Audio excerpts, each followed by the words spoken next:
Este livro foi gravado e masterizado nos estúdios da Fundação Dorina Noil para cegos, sem fins lucrativos, lido por Marcelo Sanches, em dezembro de 2009.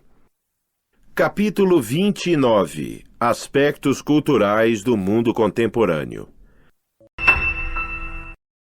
A evolução científica. As ciências na Idade Contemporânea. De 1830 a 1914, cada um dos antigos ramos da ciência foi amplamente desenvolvido. Muito se deve, sob o ponto de vista científico, ao século XIX. Houve mesmo quem pretendesse chamá-lo século da ciência, e é razoavelmente correto admitir-se que nosso mundo intelectual de hoje seja essencialmente um produto da era anterior à Primeira Guerra Mundial. Embora nenhuma ciência tenha sido descuidada entre 1830 e 1914, a biologia e a medicina tiveram um desenvolvimento privilegiado. As ciências naturais no começo do século, 1809, receberam a primeira hipótese sistemática da evolução orgânica com a teoria de Lamarck, cujo princípio essencial é o da herança de caracteres adquiridos. Nos meados do século, Charles Darwin publicava sua famosa obra Origem das Espécies, onde defendia sua hipótese da seleção natural, e em 1871, em seu livro A Descendência do Homem, tentava demonstrar que a raça humana era descendente de antepassado comum aos antropóides existentes. Augusto Weismann, 1834-1914, e Hugo de Vries, 1848-1935, ampliaram e modificaram a hipótese darwiniana. De Vries baseou-se em grande parte nas leis da hereditariedade descobertas pelo monge austríaco Johann Gregor Mendel, 1822-1884. Em 1835, Schwann mostrou que os animais são formados de células, e logo depois Hugo von Moll descobria o protoplasma. Em 1865, Pasteur lançou as bases da ciência bacteriológica, destruindo completamente a teoria da geração espontânea. Ao século XIX, na pessoa de Crawford Long, deve-se a primeira operação cirúrgica com o uso do éter. Ao se iniciar a guerra de 1914, já havia começado o estudo das glândulas de secreção interna e das vitaminas. As ciências físicas experimentaram também considerável progresso. Hermann Helmholtz, 1821-1894, formulou os princípios da conservação da energia, dando uma compreensão nítida dos princípios da termodinâmica. Mais tarde, William Thomson enunciava a segunda lei da termodinâmica ou da degradação da energia. Maxwell formulava em 1865 a teoria eletromagnética da luz, confirmada pelas experiências de Hertz. Röntgen descobriu os raios-X em 1865 e, posteriormente, Madame Curie estudou profundamente a radioatividade. As experiências de Rutherford deram a conhecer a estrutura do átomo, e em 1905 Albert Einstein publicava a famosa teoria da relatividade. A astronomia, enriquecida com a lei da gravitação universal de Newton, recebeu a contribuição de Laplace, Leverrier e Arago. No século XIX, a conquista mais importante da análise matemática foi a teoria das funções, à qual o alemão Riemann deu uma nova e clara interpretação com os métodos intuitivos da geometria. O principal problema da matemática foi sua aplicação na física e na astronomia. Fourier, com a teoria analítica do calor, Poincaré, com métodos novos da mecânica celeste, Lázaro Carnot e Poncelet, com seus estudos sobre geometria projetiva, Euler e Gauss, com a aplicação do cálculo infinitesimal à geometria, e Lobachevsky, com a criação da geometria não euclidiana, deram às ciências matemáticas um impulso verdadeiramente notável. Imagens: Albert Einstein, 1879-1955, físico e matemático de origem alemã, mudou a concepção do universo ao formular a teoria da relatividade. Segunda imagem: Bertrand Russell, 1872-1970, matemático e filósofo inglês, e um dos criadores da logística, destacou-se por sua ação em prol da paz mundial. As ciências sociais na Idade Contemporânea. Os anos que vão de 1830 a 1914 caracterizaram-se também por um largo desenvolvimento das ciências sociais. Desenvolveram-se os antigos ramos do conhecimento humano de tal maneira que constituíram ciências com objetos e métodos próprios, como, por exemplo, a sociologia, criada por Augusto Comte, 1798-1857, e desenvolvida por Herbert Spencer, e a antropologia, com os estudos iniciais de James Pritchard, 1786-1848, e de Edward Tylor, 1832-1917. Aproximadamente em 1870, a psicologia desligou-se da filosofia, contando então com os estudos especializados de Wilhelm Wundt, William James Stanley e Ivan Pavlov, este último descobridor do chamado reflexo condicionado. Depois do início do século XX, os psicólogos dividiram-se em muitas escolas. Um grupo de discípulos de Pavlov fundou o behaviorismo, para o qual só importam as reações dos nervos, glândulas, vísceras e músculos, constituindo as emoções e ideias apenas um grupo de reações fisiológicas produzidas por certos estímulos ambientes.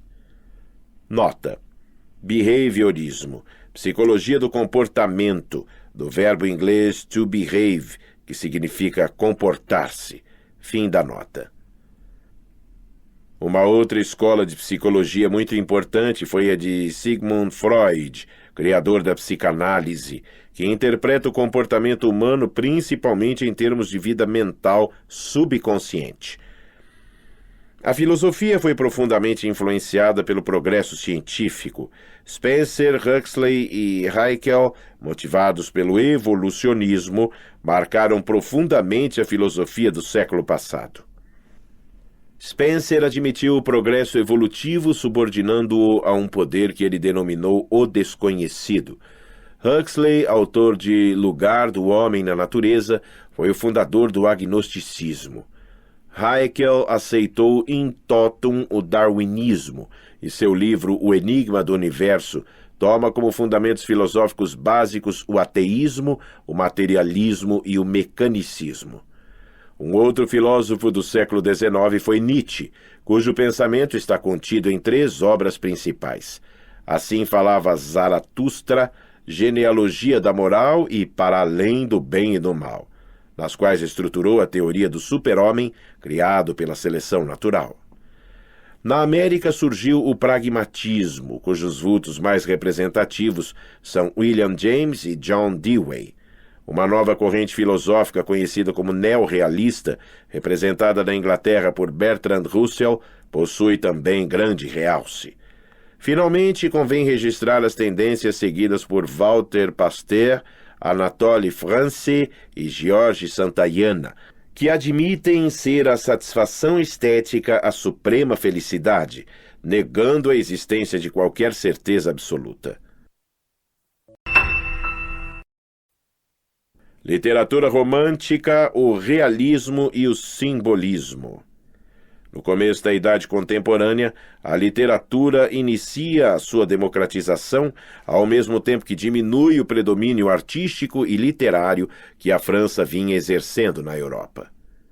Se julgarmos a literatura contemporânea por seus caracteres gerais, podemos distinguir 3 grandes períodos.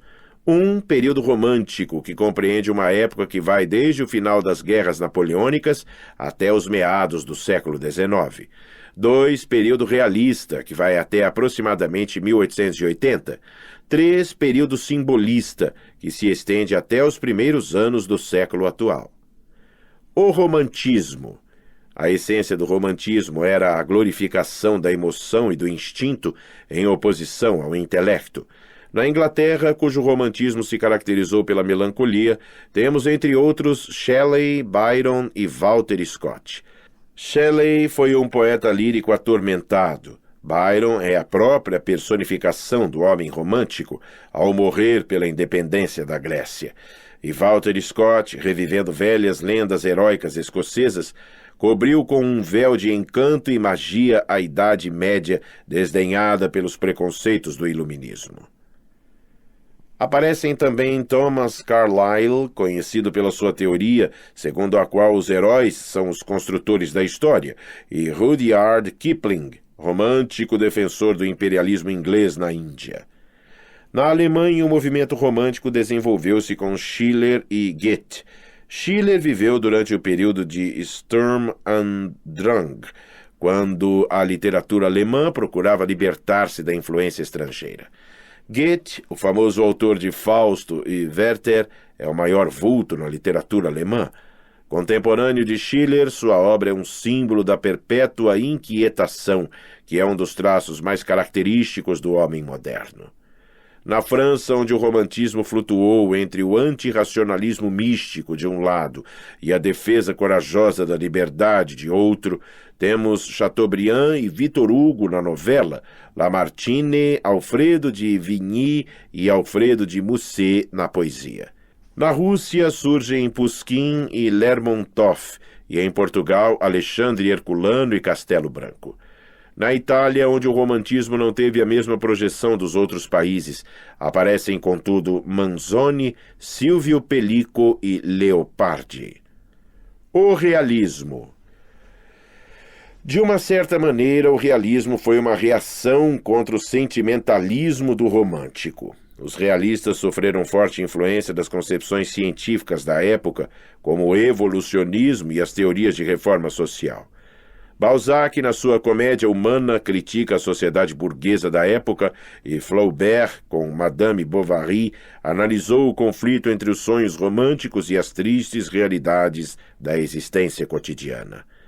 Zola, em suas novelas, trata de problemas sociais e Anatole France, em A Revolta dos Anjos, O Jardim de Epicuro e Thaís, faz a crítica religiosa e política. Imagem: Émile Zola, 1840-1902, em diversos romances e novelas, analisou os problemas sociais de sua época. A literatura realista na Inglaterra oferece-nos inicialmente Thackeray, um aristocrata que fez a crítica de sua própria classe, e Charles Dickens, que narrou pungentemente a sorte dos pobres em Oliver Twist, David Copperfield e Grandes Esperanças. Já no início do século XX aparecem George Bernard Shaw, que escreveu um grande número de peças sobre os mais variados assuntos, onde o enredo é sempre dominado por diálogos satíricos e incisivos, e H. G. Wells, que, descrevendo utopias científicas, refletiu a época de esperanças no futuro, que foi o início do nosso século. Na Alemanha, o maior vulto do realismo é Thomas Mann, autor de Buddenbrooks, que narra a ascensão e o declínio de uma família de comerciantes em Lubeck. Na Noruega, temos Ibsen, autor de Peer Gynt, Os Pilares da Sociedade e O Inimigo do Povo, onde são escarnecidas a tirania e a ignorância da sociedade.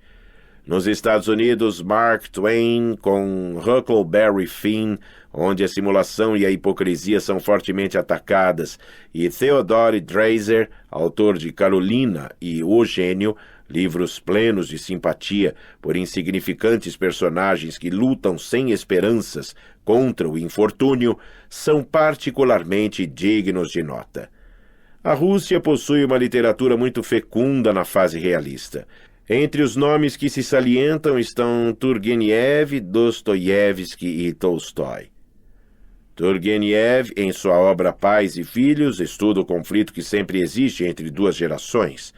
Seu herói é um nihilista, termo criado por ele para sintetizar a incredulidade absoluta nas possibilidades de melhoria do mundo. Dostoiévski, que é um mestre da análise psicológica, descreve a vida nas suas dimensões mais tristes em Crime e Castigo e Os Irmãos Karamazov. Tolstói é o autor de Guerra e Paz, Anna Karenina, Sonata de Kreutzer e Ressurreição. Em suas obras há sempre crítica social e uma profunda compreensão do sofrimento humano. O simbolismo. O simbolismo foi uma projeção do individualismo na literatura, constituindo um forte protesto contra o romantismo e o realismo. Seu objetivo não é explicar ou reformar o mundo, mas descobrir um novo meio de expressão, com frases sugestivas e palavras capazes de evocar as emoções e os pensamentos submersos na consciência. Os fundadores do simbolismo são Mallarmé, Verlaine e Rimbaud. O primeiro foi professor de literatura, os outros dois foram grandes poetas e grandes dissolutos. O simbolismo tem na Inglaterra um representante legítimo que é Oscar Wilde, e na Bélgica, Maurice Maeterlinck, um simbolista místico. O simbolismo refletiu bem a desilusão e o desencanto da vida moderna, a revolta contra os antigos padrões e a busca desesperada de soluções para a angústia social e a inquietação humana. Imagens. Primeira imagem, Guernica, quadro protesto de Picasso contra o bombardeio dessa cidade espanhola. Segunda imagem, O Almoço dos Barqueiros, de Renoir, pintura impressionista. Terceira imagem, Os Jogadores de Cartas, de Cézanne, um revolucionário na arte. A arte europeia. O romantismo na pintura. De 1830 a 1860, aproximadamente, a tendência da pintura foi romântica. Os pintores dessa época deploravam as tendências artificiais e decorativas que apareceram depois de Rafael e que constituíam o neoclassicismo. Entre esses pintores chamados pré-rafaelistas temos Jean-François Millet, cujos quadros descrevem paisagens onde a luta humilde dos trabalhadores é sempre o tema central, e Dante Rossetti, inglês, que procura voltar à simplicidade da Idade Média e do Trecento renascentista. Entre os pintores românticos situam-se Delacroix, autor de dois quadros famosos, A Revolução de 1830 e A Matança de Chios, e Géricault, autor de A Balsa de Medusa. O realismo na pintura projetou-se com Courbet e Daumier, com cenas de miséria e fome em composições nitidamente satíricas. O impressionismo na pintura. Um movimento interessante surgido na pintura do século XIX foi o impressionismo. Os impressionistas, convencidos de que a luz era o elemento fundamental na aparência das imagens, pintaram sempre ao ar livre, com pinceladas de cores puras que a vista do observador se encarrega de combinar. Alguns quadros impressionistas vistos de perto são um conjunto harmônico de manchas coloridas e, de longe, uma representação de certo modo realista da natureza. O primeiro impressionista foi Edouard Manet, 1832-1883, porém os maiores vultos são Claude Monet e Auguste Renoir. Os quadros de Monet sugerem mais do que descrevem, e os de Renoir, explorando uma variedade infinita de assuntos, são famosos, sobretudo pelos seus nus. Os impressionistas cederam lugar aos pós-impressionistas como Cézanne, Gauguin e Van Gogh. Cézanne deu à pintura uma noção de relevo até então desconhecida. Gauguin introduziu em sua obra um simbolismo exótico com cores berrantes, e nas ilhas dos mares do sul pintou cenas como um toque de primitivismo e desilusão que refletiam em parte sua personalidade. Van Gogh, em telas de convulsas imagens deformadas, inicia o expressionismo na pintura, que considera ser função exclusiva da arte a expressão das ideias subjetivas. O cubismo e o futurismo foram as tendências da pintura no início do século XX. O primeiro, com Matisse e Picasso, repudiou a concepção de arte como mera beleza, e o segundo, com temas de movimento e de progresso, exerceu forte influência na decoração dos grandes edifícios. A escultura e a arquitetura. A maior figura do século XIX na escultura foi o francês Auguste Rodin, 1840-1917, autor de duas obras famosas, A Porta do Inferno, inspirada na obra de Dante, e O Pensador, que sugere simbolicamente a humanidade evoluída. São dignos de nota também os alemães Max Klinger e Adolf Hildebrand. A arquitetura até o fim do século XIX tinha uma orientação eclética, onde se misturavam estilos clássicos e medievais. O romantismo fez sentir sua influência na repetição do gótico, como, por exemplo, na construção do Parlamento de Westminster. O estilo funcional reagiu contra a repetição de estilos do passado, admitindo que a aparência do prédio deve exteriorizar seu uso e objetivo. Com linhas simples e figuras geométricas como elemento de formação visual, este estilo é hoje dominante nas nações industrializadas. Imagens, O Pensador, de Rodin, talvez a mais famosa escultura do grande mestre francês. Segunda imagem, Ludwig van Beethoven, 1770-1827. Foi talvez o vulto máximo da música alemã. O período romântico da música. O romantismo na música. O romantismo na música durou mais que na literatura. Atingiu o apogeu nos meados do século passado, mas continua a ser uma tendência importante nos nossos dias. Os dois pontos altos do romantismo na música são Schumann e Mendelssohn. Schumann salientou-se na composição de canções e música de câmara, havendo também escrito música para piano. Mendelssohn compôs temas acentuadamente simétricos, embora de sabor romântico. Sua música é alegre e viva, o que talvez reflita o ambiente de prosperidade em que foi educado. Suas obras mais notáveis são Elias e Sonho de uma Noite de Verão. Chopin é também o compositor romântico de grande fama. Escreveu sempre para piano e deu às suas composições um sentimentalismo que o tornou um dos mais queridos compositores. Um contemporâneo de Chopin, Franz Liszt, distinguiu-se não somente como o maior pianista da época, mas também como um compositor notável. São famosos os seus temas húngaros. Richard Wagner, 1813-1883, revolucionou o mundo da música. Sua obra não é fácil de ser classificada. Ao mesmo tempo que é romântica na emoção, é realista no tratamento dos temas. Deu uma contribuição notável ao desenvolvimento da ópera, pois fundiu o libreto, as palavras e os efeitos cênicos com a música. Seus assuntos principais foram os deuses e heróis da mitologia germânica, devendo-se destacar entre suas obras mais importantes Tristão e Isolda, Valquíria e Os Mestres Cantores. Brahms, profundamente intelectual e sutil, e Richard Strauss, com temas sinfônicos de grande beleza, apesar de românticos, não deixaram de usar formas clássicas. O nacionalismo e o impressionismo na música. O nacionalismo influenciou profundamente a música de certos autores. Esta influência nota-se particularmente nas composições de Smetana, Dvorak e Grieg. Na Rússia, o espírito nacional deu uma contribuição fecunda à música contemporânea. Porém, durante a maior parte do século XIX, a tendência foi seguir-se a orientação dos franceses, italianos e alemães, e um grande compositor como Tchaikovsky não reagiu fortemente contra a tendência da época. Mais tarde, contudo, Borodin, Mussorgsky e Rimsky-Korsakov deram às suas composições um sentido renovador com a valorização do rico folclore eslavo. Contrapondo-se ao nacionalismo, vamos encontrar o belga César Franck, fundador da moderna escola francesa de composição e dotado de profundo misticismo, e o finlandês Jean Sibelius, com temas universais. O impressionismo não deixou traço muito forte na música, porém o compositor francês Claude Debussy, 1862-1918, como os pintores impressionistas, usou notas puras em atraentes combinações sonoras, deixando à sensibilidade do ouvinte a faculdade subjetiva de criar imagens.